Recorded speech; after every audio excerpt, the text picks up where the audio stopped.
که چیرې یو دوه کسان شراکت سره کوي پیسې سره ګډې کړي یو کار کوي او یو یې نه کوي دا کار کولو والا د ځان لپاره تنخواه لګولی سي او که یا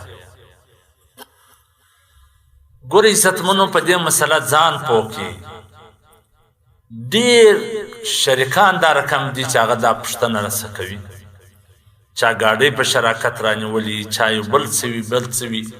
نو آیا دغه څوک چې کار کوي دا تنخواه اخیستلی سي او که نسي اخیستلی فتاوی قاسمیه جلد نمبر شلم صفحه نمبر 58 ډېر تفصیلي بحث پر دې کړی هغه وایي دا دوی ځان ته معاملې دي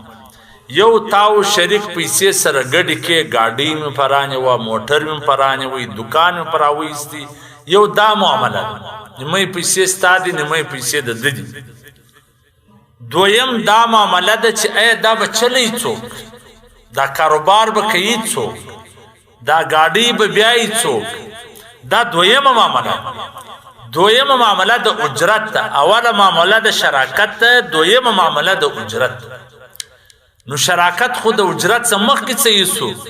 نو اوس که چیرې د بیبان سړی چلی ګاډۍ یا د بیبان سړی دا پیسې چلی نو هم به تا هغه ته اجرت ورکوې مزدوري به ورکوې نو د هغه پر ځای که چیرې د خپل شریک د ځان لپاره تنخواه مقرره کړي د ځان لپاره اجرت مقرر کړي بالکل یې اخیستلی سي په دې کې هېڅ معامله نشته هېڅ مشکل نشته هېڅ تاوان په دې کې نشته په حواله سره د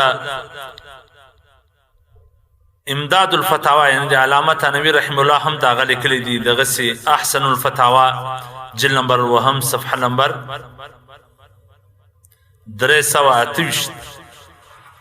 امداد الفتاوا جلد نمبر 3 صفحه نمبر 518